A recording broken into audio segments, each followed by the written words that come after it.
합니다. 오늘은 사사기 9장 1절에서부터 15절 말씀으로 여러분하고 함께 말씀을 나누도록 하겠습니다. 사사기 9장 1절에서부터 15절입니다. 저하고 여러분하고 한 절씩 나누어서 교독하도록 하겠습니다. 제가 먼저 읽지요.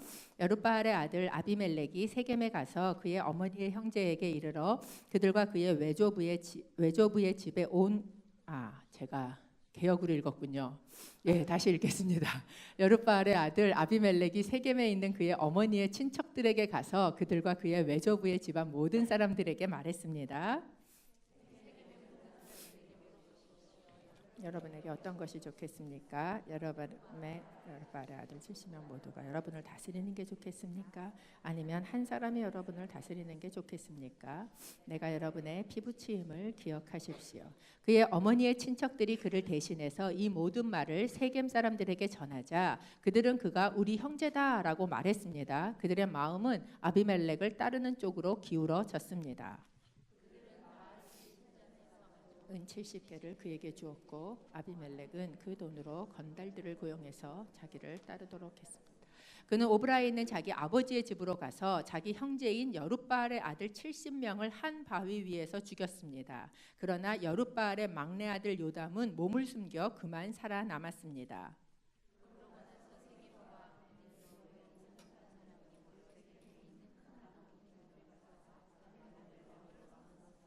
이 사실이 요담에게 알려지자 그는 그리심산 꼭대기에 올라가 서서 목소리를 높여 백성에게 말했습니다. 세겜 사람들이여 내 말을 잘 들으시오. 그러면 하나님께서 당신들의 말을 들으실 것이요.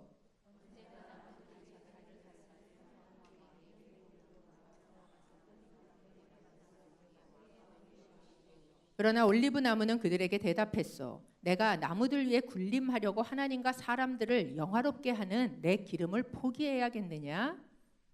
이제 나무들이 무화과 나무에게 말했소. 그러나 무화과 나무는 그들에게 대답했소. 내가 나무들 위에 군림하려고 달고 좋은 내 열매를 포기해야겠느냐?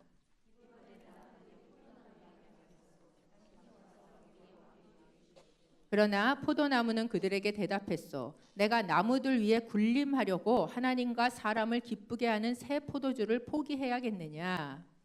마지막으로 모든 나무들이 가시나무에게 말했소. 당신이 와서 15절을 함께 읽겠습니다. 가시나무가 나무들에게 말했소. 만약 너희가 나를 너희의 왕으로 삼아 기름 붓기를 정말 원한다면 내 그늘에 와서 피하라. 그렇지 않으면 가시나무에서 불이 나와 레바논의 백향목을 불살라 버릴 것이다. 아멘. 잠깐 기도하겠습니다. 하나님, 참 많은 일이 있었던 2016년을 보내는 즈음에 주님 앞에 앉습니다. 아버지, 세상이 요동하고 시끄럽고 그 한가운데 있는 것 같지만 그러나 하나님, 저희는 이곳에서 하나님의 말씀을 듣고 하나님의 왕이심을 고백하기 원합니다. 오셔서 우리에게 말씀하여 주옵소서. 예수 그리스도의 이름으로 기도합니다. 아멘. 왕이 된 가시나무라는 말씀으로 오늘 기드온의 이야기를 무려 5주 동안 여러분하고 나누었습니다. 그런데도 내용이 굉장히 많았지요. 그만큼 이 기드온의 이야기를 사사기는 중요하게 한 그 중심 꼭지로 생각을 하고 있다라고 여러분에게 말씀을 드렸습니다. 만약에 어떤 사람이 여러분에게 와서 누구누구 씨라고 얘기하면서 얼바인 시장이 돼 주십시오. 이러면 어떠시겠습니까? 어떤 기분이 드시겠어요? 별로 느낌 안 오시죠? 그럼 좀 바꿔봅시다. 만약에 학교에서 연락이 와서 당신 아들을 학생 회장으로 삼겠다고, 당신의 딸을 어느 기획사에서 연락이 와서 아이돌로 세우겠다고, 그러면 어떻게 하시겠어요? 어떤 기분이 드시겠습니까? 이제 좀 느낌이 오십니까? 기드온에게 백성들이 이야기를 했어요. 당신과 당신의 아들과 당신의 손자가 우리를 다스리는 왕이 돼 주십시오. 그랬더니 기드온이 노라고 이야기를 했습니다. 나는 다스리지 않을 것이요. 사실 나는 어떨지라도 내 자식은 그렇게 되고 싶은 마음이 다 우리 안에 있죠. 그러니까 나한테 얘기할 땐 느낌이 안 와도 내 자식 얘기할 때는 느낌이 확 오면서 그래? 이런 생각이 우리 안에 들어가지 않습니까? 근데 이제 기드온이 노했단 말이에요. 왜 기드온이 노를 했는가? 라는 것에 대해서 뭐 여러 추측을 할 수 있어요. 근데 사실 현실적으로 보면 기드온은 정치적인 기반이 그곳에 그렇게 많은 사람이 아닙니다. 자기를 따랐던 자기와 함께 전쟁을 치렀던 자기의 정치 기반이 몇 명밖에 안 돼요? 300명밖에 안 돼요. 그러니까 내 정치적인 기반으로 가질 수 있는 사람 수가 얼마 되지 않아요. 거기에다가 자기네 지파를 견제하는 에브라임이라는 지파가 어떻게 해요? 견제를 하고 있단 말이죠. 무시할 수 없는 대상이에요. 그러니까 그가 어떻게 말을 해요? 굉장히 온유하게 그들을 이렇게 위해주고 지켜주면서 이야기를 하고 있지 않습니까? 그러니까 사실 기드온으로서는 그때 그렇지 내가 해야지라고 할 수 있는 상황이 어려운 상황이었어요. 그러니까 이제 나는 하지 않겠습니다. 그러면서 뭐를 갖다 댔어요? 하나님이 다스리셔야죠 라고 이야기를 했어요. 그리고 사람들은 굉장히 그것에 은혜를 받았습니다. 우리도 그 말씀을 읽으면서 굉장히 이렇게 줄을 긋고 여러분 은혜 받으셨을 거예요. 그런데 사실 기드온 안에는 뭐가 있었냐 하면 작은 자에서 큰 용사가 된 걸로도 만족하지 않고 또는 바알을 섬기다가 바알과 싸우는 여룻바알이 된 걸로도 만족되지 않는 왕이 되고 싶은 마음이 숨어 있었다라고 지난번에 제가 말씀을 드렸습니다. 여러분이 거기에 얼만큼 동의를 하셨는지는 잘 모르겠어요. 왜 그렇게 생각하는가? 성공하고 난 이후에 기드온의 그 삶을 보면 그의 행태를 보면 알 수 있다는 거예요. 첫 번째가 뭡니까? 에봇입니다. 에봇을 만들었어요. 그래서 그 에봇을 만들어서 어디에 두었는가? 자기 집에 두었다라는 거예요. 즉 보이지 않는 하나님의 영광, 보일 수 없는 하나님의 임재를 뭘로 바꾸었어요? 보이는 것으로 바꾸었어요. 즉 에봇이라는 건 하나님의 뜻이 하나님의 임재를 나타내는 것인데 그거는 볼 수 없는 것인데 보이는 것으로 바꾸어서 그것을 누가 소유합니까? 내가 소유하는 거예요. 우리 집에다 두는 거예요. 이건 뭐냐 하면 내가 왕으로서 다스리진 않지만 하나님의 이름을 가지고 하나님을 빙자해서 사람을 다스리고 싶은 그 마음이 이 사람 안에 있었다라는 것을 보여주고 있다라는 겁니다. 사실 여러분 이런 마음은요 교회 안에도 얼마든지 많이 있습니다. 그래서 하나님의 이름을 가지고 사실 이 하나님이 그랬다는데 또 할 말이 없잖아요. 괜히 그거 안 들으면 또 벌 받을 것 같잖아요. 그리고 실제로 그 하나님의 이름을 가지고 저주를 하는 분도 꽤 많았어요. 그래서 어딜 가서 막 열심히 기도받으시고 막 기도받으면서 막 야단치시면서 막 하나님이 이렇게 얘기하신다 그러면서 헌금 얼마 하라 그러고 막 이제 이런 식의 그런 것들도 사실 겪어보신 분들이 계실 겁니다. 하나님의 이름을 가지고 내가 사람을 다스리려고 하는 이 욕심, 이런 탐심 이런 것들은 사람들 안에 기드온 안에 보이는 것이 결코 기드온 안에만 있는 게 아니다라는 것을 저희가 알 수 있습니다. 실제로 제가 교회에서도 이렇게 이야기를 들으면 이제 그런 일 때문에 힘들어하시는 분들 이야기를 들어요. 뭐 어느 집사님이 이제 막 기도해 준다고 자기를 끌고 이렇게 돌아다니면서 막 이렇게 하나님이 너한테 지금 애 학교로 옮기라 그랬다. 막 이런 얘기를 또 그것 때문에 어떻게 해야 될지 너무 힘들다. 뭐 이런 이야기들을 듣습니다. 사실 굉장히 조심해야 돼요. 물론 제가 하나님의 음성 듣기라는 거에서 여러분하고 이야기를 나눌 때 사람을 통해서도 하나님 말씀하신다 그랬어요. 그렇지만 말씀을 하는 사람도 듣는 사람도 결코 그 보이는 것, 사람을 그 위에다가 놓으면 안 돼요. 거기에 하나님을 놓고 말씀과 하나님 앞에 검증하는 시간들이 분명히 있어야 한다라는 것입니다. 그렇게 에봇을 만들어놨는데 이 에봇을 사람들이 어떻게 섬겼다 그러냐 하면 이스라엘 백성들이 음란하게 섬겼다라고 개역개정은 이야기를 해요. 이 음란하게 섬기다라는 건 어디에 사용되는 단어냐 하면 우상을 섬길 때 사용되는 단어예요. 그러니까 이 에봇은 말은 겉으로는 하나님의 이름을 하나님의 임재를 하나님의 영광을 이야기하는 것 같지만 실제로는 그것을 뭘로 섬겼다는 거예요? 우상처럼 섬겼다라는 것을 저희에게 보여주고 있습니다. 이후로 기드온은 40년을 통치합니다. 이 40년은 성경에서 보통 한 세대를 이야기를 해요. 이제 한 세대 동안 통치를 하면서 그 나라가 어땠다고 이야기하냐면 평온했다라고 이야기를 합니다. 이 평안하다, 평온하다라는 것, 그 하나님의 축복이지요. 하나님의 축복인 것 같습니다. 그런데 정작 하나님이 빠진 평안은 온전한 평안이 아니에요. 하나님이 빠진 평안은요, 그 결과가 오히려 끔찍할 수 있습니다. 무서운 결과를 가져오는 거예요. 그래서 9장은 저희에게 하나님이 없이 평안했던 그 시대가 얼마나 끔찍하고 무서운 결과를 낳았는지를 보여주는 것이 바로 이 9장의 이야기예요. 또한 이 기드온이 에봇의 이야기, 두 번째 기드온의 그 이후의 삶이 어땠냐 하면 사사기 8장 30절 저희가 좀 같이 읽어보려고 합니다. 시작. 아내가 많아서 그의 자손으로는 70명의 아들이 있었습니다. 기드온에게 아내가 많았다라고 이야기를 합니다. 그리고 자녀가 무려 70명이었다고 이야기해요. 이런 모습은 열왕기서에 가면 누가 제일 많이 하는 거예요? 왕들이 하는 행태예요. 그러니까 기드온이 겉으로는 자기는 왕하지 않겠습니다라고 얘기했지만 기후에 에봇을 만든 사건이라든지 아니면 그가 아내를 많이 두고 자식을 여럿 두었다. 아내가 많고 자식이 많다는 건 고대 근동에서 뭐를 의미합니까? 재력이 있었다는 걸 의미해요.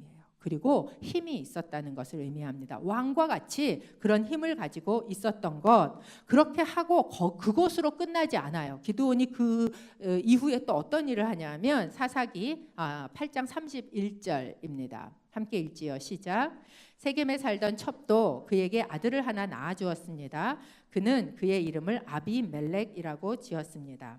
세겜에 살던 첩이라고 이야기합니다. 아내를 많이 둔 것도 모질라서 이제 첩까지 뒀어요. 그런데 이 첩이 세겜에 있는 첩, 이 이야기는 모르겠어요. 정확히는 모르겠지만 다른 데 있는 첩도 있다는 얘기 아니겠습니까? 그러니까 뭐예요? 가는 데마다 이런 첩도 두고 이런 일을 지금 아비멜렉이 했다는 거예요. 뭐예요? 왕들이 하던 일입니다. 그런데 그 첩이 아들을 낳았는데 아비멜렉이 그 아들의 이름을 뭐라고 지었어요? 아비멜렉이다. 제가 이 아비멜렉의 뜻 지난번에 말씀드렸죠. 내 아버지는 왕이다 라는 이름을 누가 지었어요? 예, 기드온이 아들에게 지어주었다라는 거예요. 그러니까 내 아들에게 네 아버지가 왕이야? 그럼 누가 왕이라는 거예요? 예, 내가 왕이라는 거예요. 밖에 나가서는 내가 그러지 않을지라도 이 기드온 안에 숨겨져 있었던 왕이 되고 싶었던 그 마음을 고스란히 보여주고 있는 사건입니다. 그리고 이 9장 전체는 아비멜렉에 대한 이야기로 이루어져 있습니다.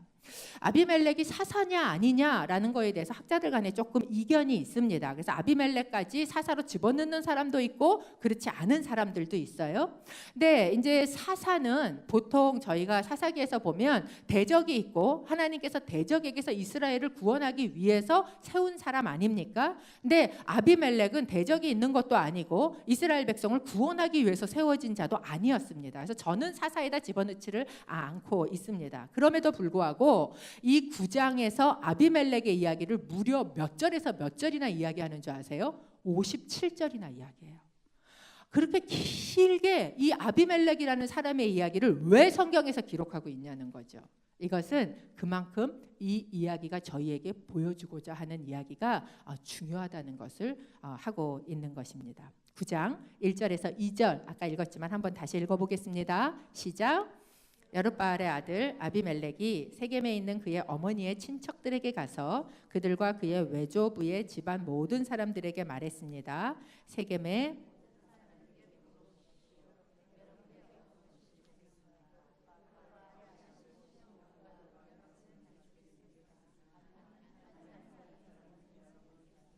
제가 여러분의 피부치임을 기억하십시오. 세겜에 있었던 한 첩의 아들, 그리고 첩이 낳아준 그 아들을 아버지가 데리고 있으면서 이름을 아비멜렉이라고 지었는데 그가 이제 등장을 하는 거예요. 어떻게 하냐면 세겜의 외갓집으로 갑니다. 그래서 외갓집 삼촌 다 뭐 이모 다 불러 뭐 할머니 다 불러 모아놓고 그리고 뭐라고 이야기하냐면 제가 대선 출마를 하겠습니다. 그러니까 우리 친척 여러분은 지금부터 선거 운동을 좀 해주십시오라고 부탁을 했다는 거예요.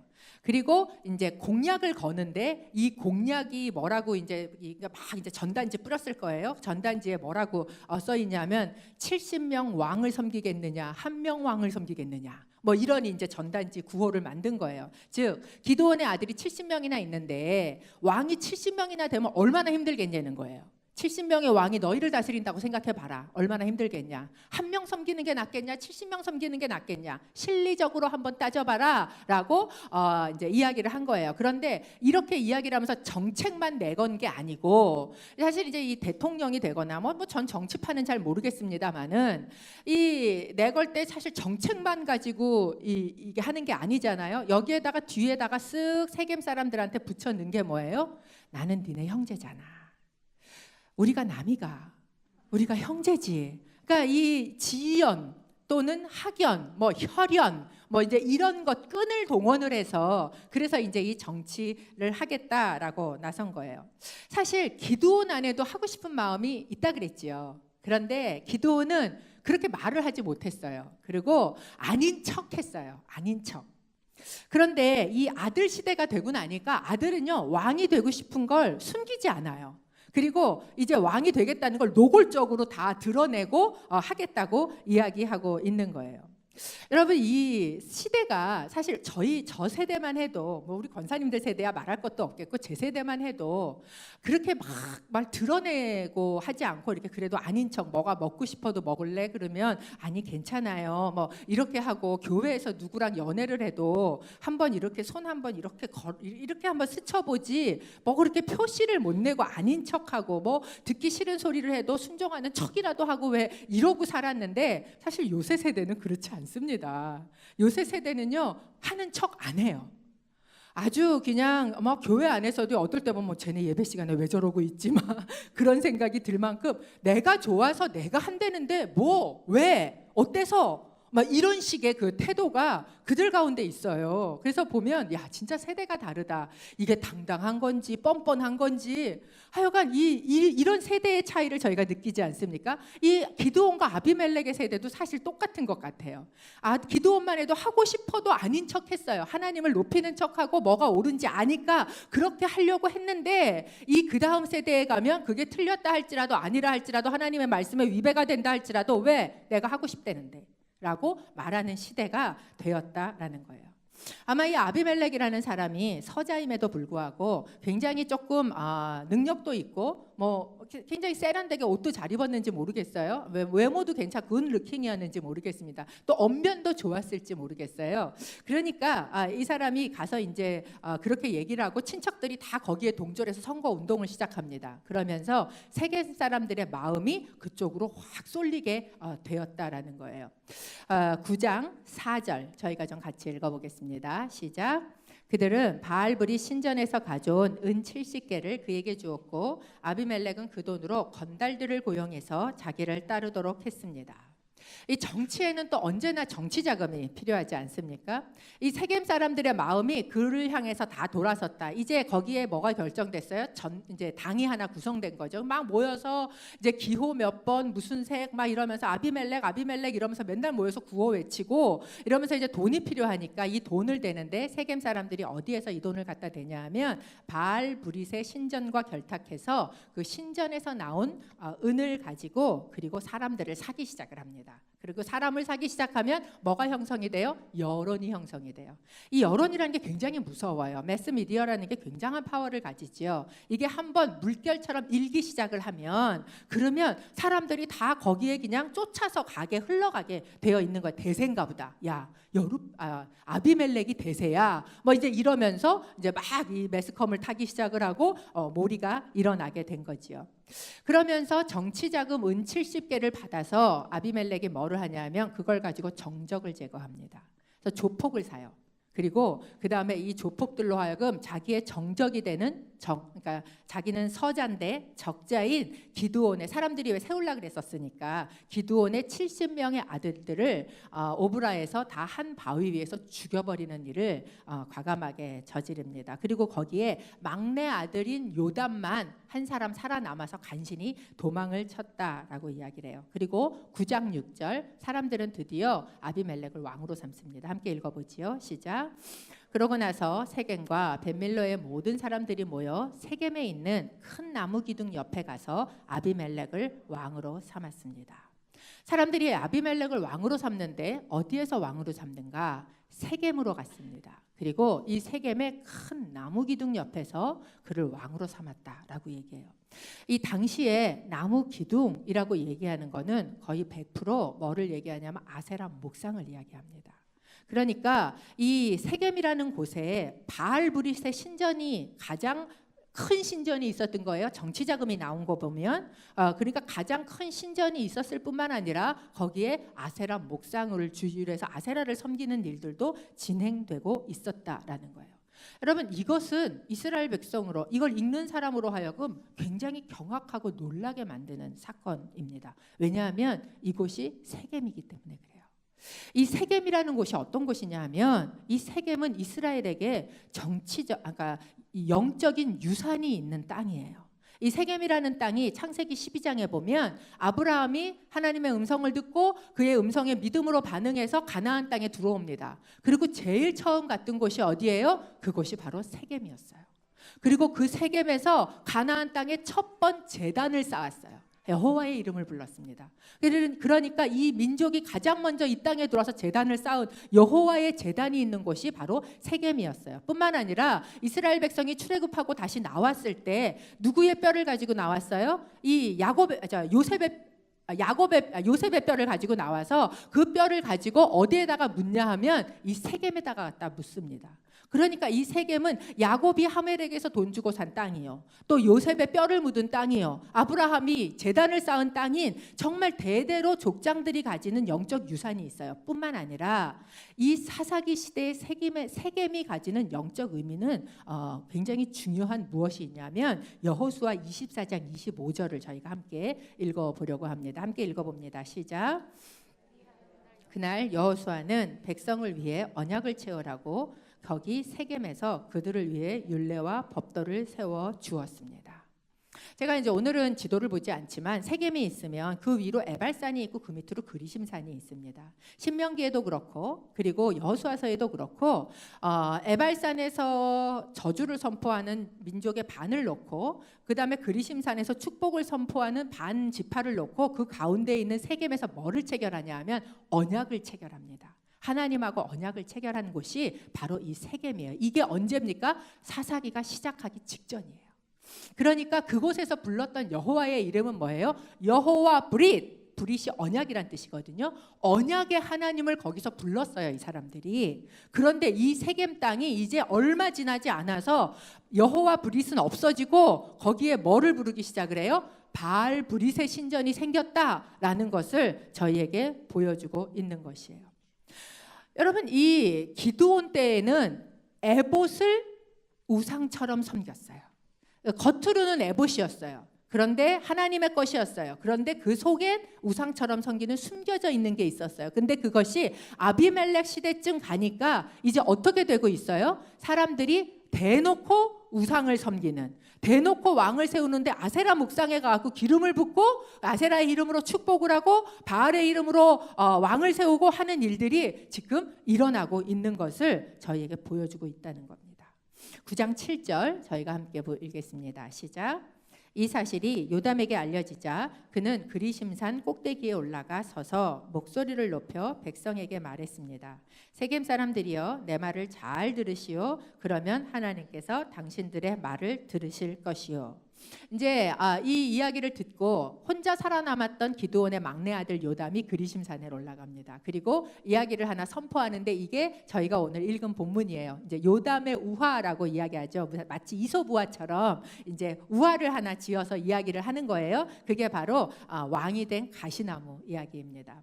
내용은 이렇습니다. 이제 나무들이 모여서 왕을 삼기를 원했어요. 그래서 왕을 삼으려고 자기네가 보니까 올리브 나무가 가장 그럴듯하고 멋있어 보여요. 올리브 나무한테 가서 야, 올리브 나무야, 네가 우리 왕이 되죠 라고 이야기했어요. 그랬더니 올리브 나무가 아니야, 왜 나는 이 기름을 가지고 하나님도 영화롭게 하고 사람들도 기쁘게 하는데 내가 왜 이 일을 관두고 왕을 하겠냐? 나는 나무 위에 군림하고 싶은 생각이 조금도 없어 라고 이야기를 했어요. 그랬더니 그 다음에 어디로 갑니까? 무화과 나무한테 가요. 무화과 나무야, 네가 왕이 되죠. 똑같은 얘기로 거절합니다. 그 다음에 포도나무한테 가요. 포도나무야, 네가 왕이 되죠. 포도나무도 나는 내 포도주가 얼마나 좋은데 그거 갖고 사람들을 얼마나 기쁘게 하고 하나님한테 영광 돌리는데 나 왕 안 해 라고 이야기를 했어요. 그러니까 이 다 안 한다니까 어디로 갑니까? 가시나무한테 간 거예요. 그랬더니 가시나무가 뭐예요? 왕이 되고 싶은 거예요. 그러니까 그래? 그럼 내가 왕이 되겠어. 그런데 왕이 되려면 너희는 다 내 밑에 네 나무들이 다 내 밑으로 들어와야 돼. 근데 이게 굉장히 우스운 얘기예요. 왜냐하면 그 이스라엘 땅의 가시나무들은 끼칸이 자라봐야 한 60cm 자랍니다. 그러니까 이게 나무들이 그 밑으로 들어온다는 건 말이 안 돼요. 뿐만 아니라 이 가시나무에 그늘이 어디 있어요. 안 그래도 말라 비틀어진 그 이파리에 그늘이라고 아무것도 없어요. 근데 자기 그늘에 와서 쉬래요. 가시나무가. 그러면서 뭐라 그러냐면 안 그러면 불이 나오겠다. 이게 무슨 소리냐면 이스라엘 땅 굉장히 건조해요. 물론 캘리포니아도 그렇지만 이 가시나무들이 너무 건조하면 마릅니다. 그러면 말라서 바스락거리는 이 나무들이 부딪히면서 뭐가 되냐면 불꽃이 튀어요. 그러면 안 그래도 바싹 마른 가시나무들이 불꽃이 확 붙거든요. 그러면 불꽃이 확 불었다 사라지고 붙었다 사라지면서 이 불이 옆에 있는 나무들을 태우는 역할을 하는 것이 바로 이 가시나무입니다. 이 이야기를 요담이 하는 것은 아비멜렉을 왕으로 삼은 세겜 사람들의 어리석음을 지적하고 있는 거예요. 근데 여러분 이 이야기에서 진짜 왕이 될 만한 나무들은 왕이 되겠다고 안 해요. 왜 그러는가 하는 거예요. 왜 그러는가. 여러분 정말 내가 누군지를 알면 그러면 왕이 되려고 하지 않아요. 왜냐하면 내 인생의 영광이 결코 왕이라는 지위나 왕이라는 힘에서 나오지 않는다는 것을 알고 있기 때문에 그렇다라는 거예요. 우리 인생의 영광이 어디서 나옵니까? 내 삶에 정말 나는 잘 살았어, 난 영광스러운 삶을 살았어 라고 이야기하는 영광은 내가 어떤 지위에 얼마나 높은 자리에 있느냐에서 나오지 않아요. 어디서 나오느냐? 내가 누구냐를 아는 정체성에서 나온다라는 거예요. 이번 한 달의 부주제가 뭐였어요? 정체성 전쟁이었어요. 내가 누구냐를 아는 거예요. 물론 사람마다 다 달라요. 어떤 사람은 올리브나무처럼, 어떤 사람은 포도나무, 어떤 사람은 무화과나무. 자기가 가지고 있는 생긴 모양도 그가 만들어내는 역할도 다 달라요. 우리는 다 달라요. 하지만 내가 정말 누군지를 알면 뭐를 아냐 하면 내 삶의 사명을 알아요. 올리브나무는 기름으로 살아야 될 사명이 있어요. 무화과나무는 그 무화과 열매로 사람들을 먹이고 살 사명이 있어요. 포도나무는 그 포도즙을 가지고 포도주를 가지고 섬겨야 될 사명이 있어요. 그리고 그걸 정말 정확히 내가 확실히 알고 있으면 그까지 왕 되는 거 별로 원하지 않아요. 높아지는 거 필요하지 않아요. 왜? 이게 너무 같이 있으니까. 이게 너무나 기쁜 일이고 하나님도 기뻐하시고 사람도 좋아하는 이 좋은 일을 놔두고 내가 뭐하러 왕이 되겠냐. 높아지려고 왕이 되려고 길을 쓰고 남을 죽이고 올라서려고 애쓰지 않게 된다라는 거예요. 여러분 그것이 우리의 영광이기 때문에 그렇습니다. 그런데 내가 정말 누군지 잘 모르고 내 사명을 발견하지 못하면 그 사람은 가시나무 같은 인생을 살게 됩니다. 가시나무가 뭐예요? 가시나무가 그 노래 아십니까? 내 안에 내가 너무도 많아. 가시나무. 여러분 이 가시나무는요 내 안에 내가 너무 많은 거예요. 창세기 3장에 보면 죄를 지은 아담에게 하나님이 저주를 하세요. 뭐라 그러시냐면 야 이제 땅에서 가시덤불이 일어날 거야. 아담이라는 말은 아담아 땅이라는 말이에요. 그래서 그 안에 뭐가 자라냐 하면 이 아담 안에 자아가, 이거 그냥 자아가 아니라 죄된 자아, 죄를 가지고 있는 죄된 본성의 자아가 자라는 거예요. 그래서 내 안에 그 자아가 빽빽하게 올라서잖아요. 계속 그 자아로 나를 채우고 그것이 내 안에 계속 자라나면 이 사람은 뭐가 돼요? 가시나무가 돼요.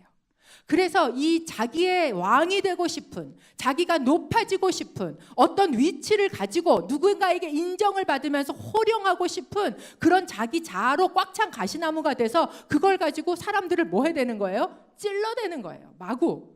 그것이 바로 이 가시나무와 같은 삶을 살게 된다라는 거예요.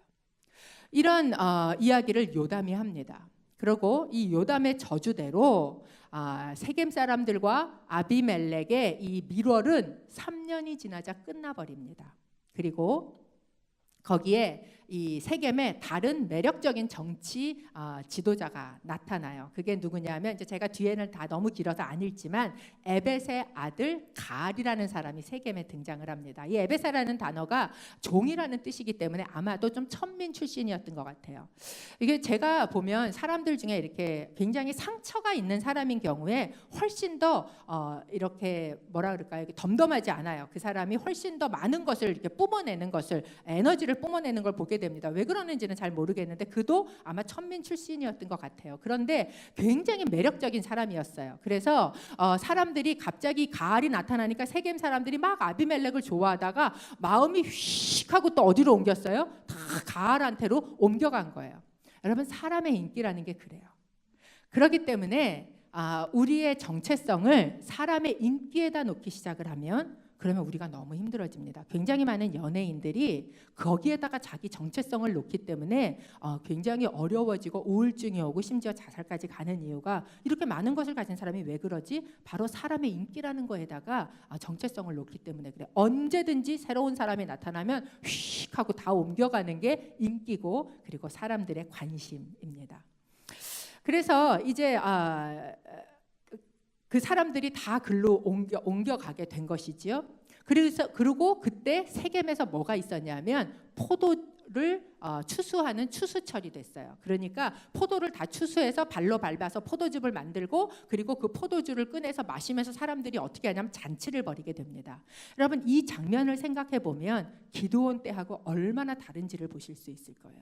기드온 때에는요, 밀 한 줌을 추수하려고 빈 포도즙 틀에 들어가서 밀을 막 숨어서 추수를 했어요. 그런데 지금은 40년 동안을 하나님께서 얼마나 평안하게 풍요하게 해주셨는지 포도를 수확을 해서 그걸로 잔치를 베푸는 그런 모습을 저희가 볼 수 있습니다. 이렇게 잔치를 베풀고, 잔치를 베푼 건 반드시 뭘로 이어지게 되어 있냐면 우상 숭배로 이어지게 되어 있어요. 그래서 바알을 섬기는 이 신전에서의 이 우상 숭배로 이어졌습니다.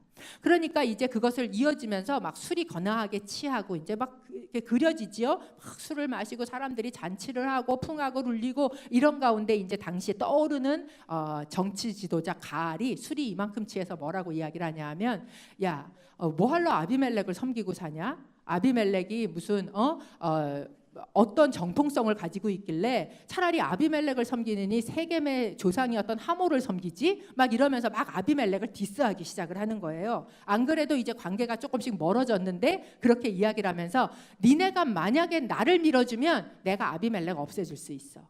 이렇게 이야기를 한 거예요. 이제 아마 뭐 사람들이 이렇게 조금 고위 관직자들이 모여 있었겠지요, 그 자리에. 근데 그 자리에 누가 있었냐면 친박계가 아닌 친 아비멜렉 파가 있었어요. 그게 이제 누구냐면 수불이라는 사람이에요. 그래서 이 사람이 그걸 듣더니 이 자식 봐라, 지금 자기 요새 인기 좀 있다고 이렇게 왕을 이렇게 했어? 뭐 이런 생각이 들었겠죠. 몰래 연통을 넣습니다, 아비멜렉에게. 지금 가알이라는 자가 세겜에 와서 이런 식으로 얘기해서 당신을 대적하고 사람들의 마음을 모으고 있습니다. 뭐 이렇게 얘기를 하면서 빨리 이제 와서 숨었다가 치십시오. 뭐 이제 이런 이야기가 그 뒤에 나옵니다. 그래서 결국 가알과 아비멜렉이 전쟁을 치르는, 아비멜렉이 세겜을 치러 오는 일이 일어납니다. 9장 45절입니다. 함께 읽어보겠습니다. 시작. 그날 하루 종일 아비멜렉은 그 성읍을 공격해 그곳을 정복했습니다. 그 성읍 안에 있던 사람들을 죽이고 그것을 파괴한 뒤 그 위에 소금을 뿌렸습니다. 사람들이 이제 세겜성에 있는 사람들을 아비멜렉이 와서 뭐 했냐면 그 성읍을 다 엎었어요. 그러자 사람들이 거기서 도망 나와서 어디로 가냐면 엘브릿의 신전으로 갔다라고 이야기해요. 엘브릿이란, 엘이라는 건 바알의 아버지 이름이잖아요. 그래서 이 엘브릿은 바알브릿하고 똑같은 신전입니다. 그 신전의 망대로 사람들이 막 다 도망을 갔어요. 도망을 가서 거기 숨어 있습니다. 그러자 아비멜렉이 사람들을 끌어모아서 산에 올라가서 뭐를 갖고 오냐면 나뭇가지들을 다 갖고 와요. 나뭇가지들을 갖고 와서 다 세겜의 망대에다가 다 쌓아놓고 거기다 불을 붙입니다. 요담이 무슨 이야기를 했어요? 가시나무에서 나오는 불. 마치 이 나뭇가지들, 가시들이 잔뜩 쌓여서 불이 나오듯이 그렇게 요담의 저주가 그대로 이루어지면서 세겜 망대에 모여서 숨어있던 1000명의 사람들을 다 불태워서 죽여요. 이 사건, 여러분, 이 사건을 우리가 가만히 보면 이게 어떤 모습을 연상시키냐면 기드온이 숫곳 사람들과 브누엘 사람들의 망대를 헐고 그들을 죽였던 그 사건을 고스란히 연상시켜요. 그러니까 기드온 때 가지고 있었던 조그만 폭력이 아들의 시대가 되니까 어떻게 하고 있어요? 더 커지는 것을 저희가 볼 수 있다라는 거예요. 이 기드온 때에는 에봇을 조그맣게 섬겼어요. 그 다음에는 바알 숭배로 이어집니다. 사람들을 죽였어요. 그 다음에는 더 큰 폭력으로 이어진다는 거예요. 즉 지금 우리 세대의 죄의 싹을 자르지 않으면, 죄의 뿌리를 제거하지 않으면 그것에서는 싹이 나오고 꽃이 피고 열매를 맺어서 우리 다음 세대가 되면 어떻게 된다는 겁니까? 더 커지게 된다라는 것을 저희에게 보여주고 있는 거예요. 아비멜렉은 성공한 것처럼 보였습니다. 왕이 됐어요. 또 자기의 정적도 제거한 것처럼 보였습니다. 그러나 그의 성공은 축복이 아니었어요.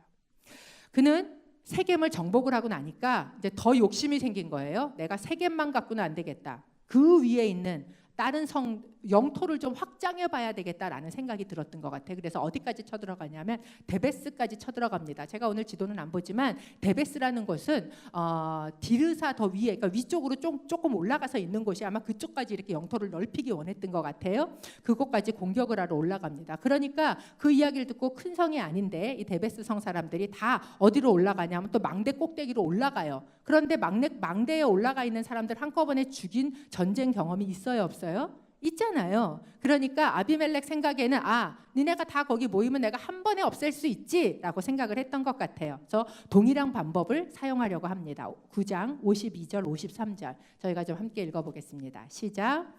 아비멜렉은 그 요새까지 가서 그들과 싸웠고 그곳에 불을 지르려고 요새의 입구로 다가갔습니다. 그때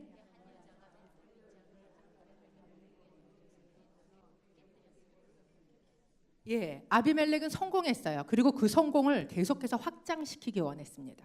그리고 데베스에까지 쫓아갔는데 그곳에서 어떤 똑같은 방법으로 불을 놔서 거기에서 승리를 하려고 했는데 이 망대 꼭대기에서 이름도 모르는 어떤 여자가 던진 맷돌짝에 머리가 부딪혀서 머리가 부서지는 그런 일이 지금 이 아비멜렉에게 등장했다는 거예요. 여러분, 이 사사기에서 여자의 손에 머리가 깨진 두 번째 남자입니다. 첫 번째 남자가 누구였는지 기억하세요? 야엘의 손에 머리가 깨졌던 시스라였습니다. 가나안 왕 야빈의 그 군대 장관이었던 시스라였습니다. 이 사사기에 보면 유독히 여자의 손에 머리가 깨진 남자들이 이렇게 등장을 하는 거예요. 아마 이 사건이 있고 난 이후에 가나안 땅에서 헬멧이 불티나게 팔렸을 것 같아요. 이 남자들이 여자만 보면 막 자기 머리 간수를 하느라고 그러지 않았을까. 여러분 한번 생각해 보십시오. 이 시스라는요 외부의 적입니다. 가나안이에요.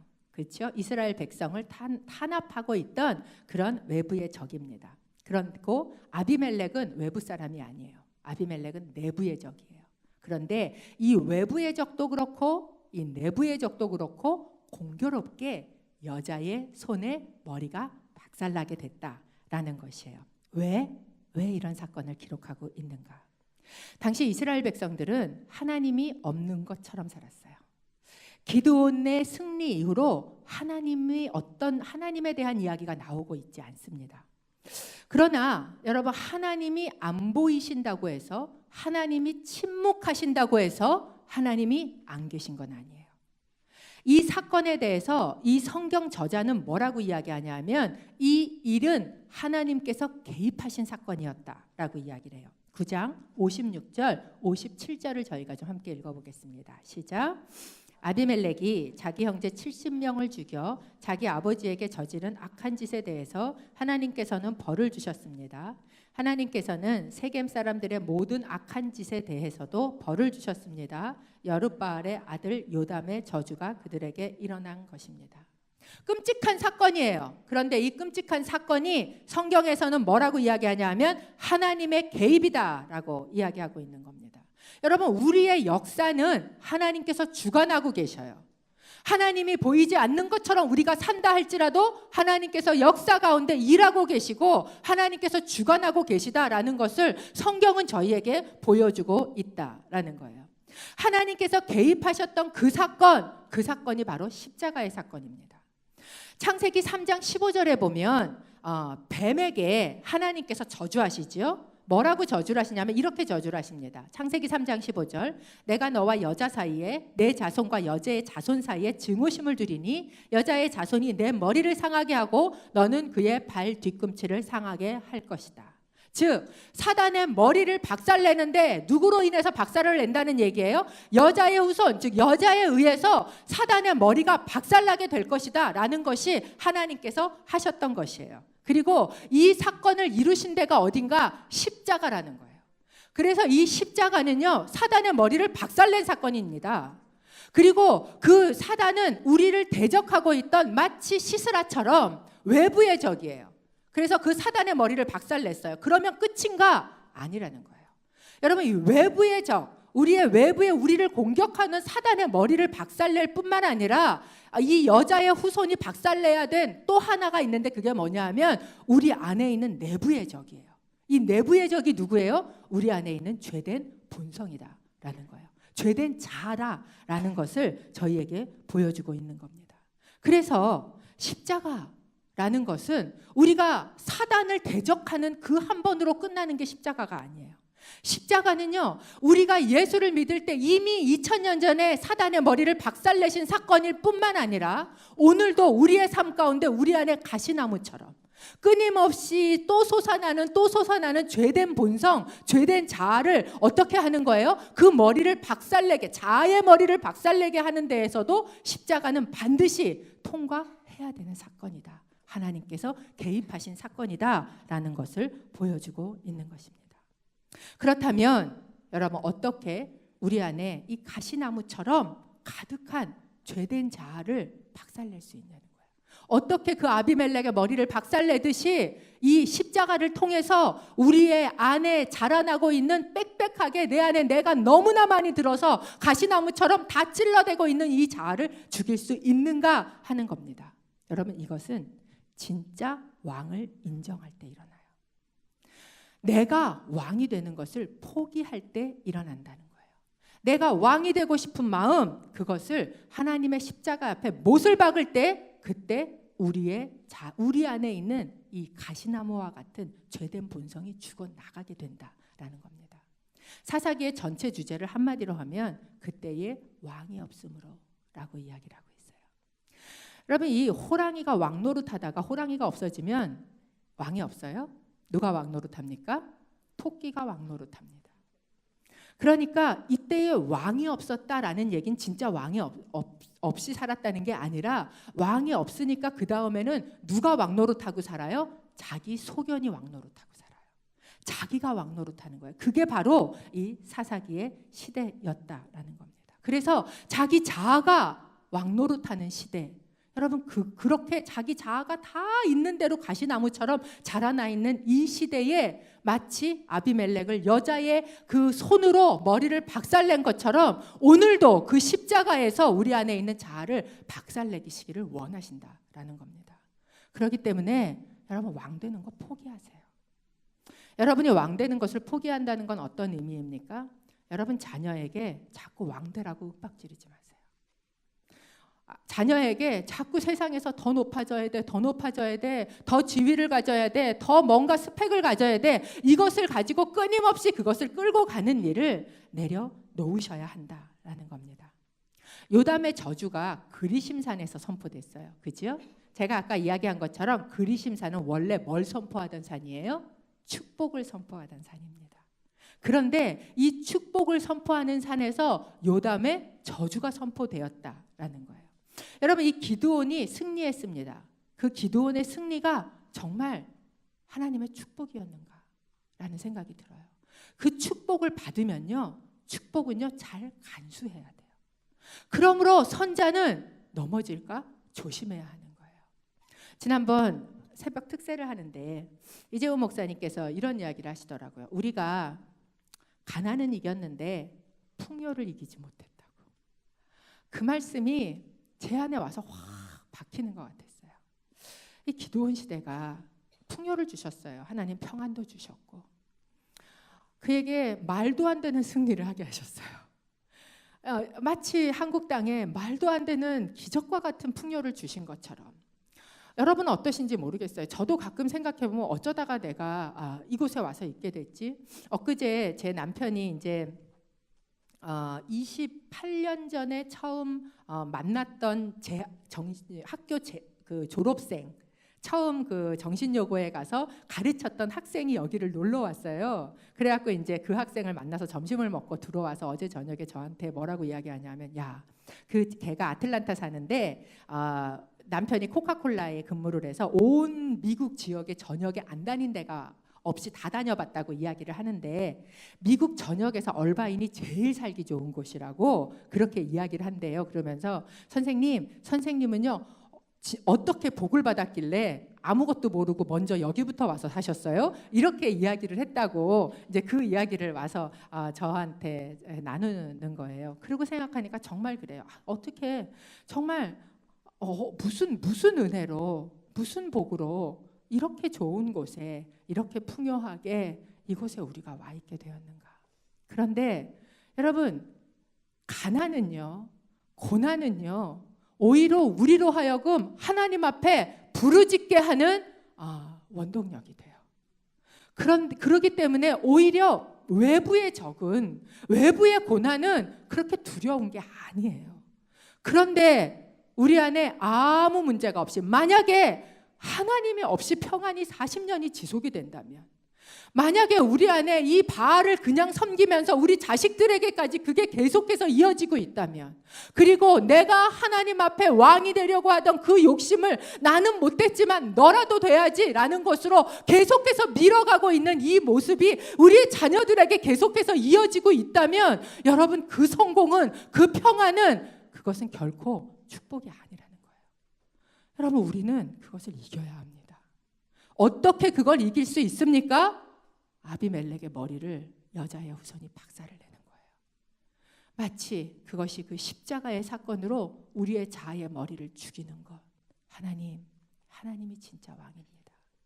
진짜 왕을 인정할 때, 그때 여러분, 우리는 왕이 되는 것을 포기할 수 있어요. 왜? 왕이 계시니까. 그리고 우리는 우리의 사명을 따라서 살아갈 수 있다는 것입니다. 오늘 제가 2016년을 마무리를 지으면서 여러 생각을 했어요. 한 해 동안 정말 힘든 가운데 수고하게 살고 정말 주님 사랑하며 살았던 여러분들하고 좀 위로의 말씀, 뭔가 좀 하나님의 위로의 말씀을 여기다가 넣을까. 그런데 이 순서대로 보면 이 말씀이 오늘 마지막으로 드려지는 말씀인데 바꿀까 말까 제가 고민을 좀 하다가 그냥 이 말씀을 가지고 제가 여러분하고 나누기를 원했습니다. 왜냐하면 이 2016년 한 해가 제가 이 말씀을 준비하면서도 한국이 계속해서 너무너무 제 마음에 많이 아픈 거예요. 2016년 시작할 때 한국이요, 메르스 때문에 난리 굿을 쳤습니다. 기억하십니까? 올 한 해를 그렇게 시작했어요. 그리고 2016년을 마무리 지으면서 지금 조류 독감 때문에요, 계란 한 판에 10,000원이래요. 그리고 마트에 가면 계란을 한 판밖에, 1인당 한 판밖에 안 팔아요. 뿐만 아니라 온 나라가 촛불 때문에 들썩들썩을 하고 정말 너무나 어수선한 그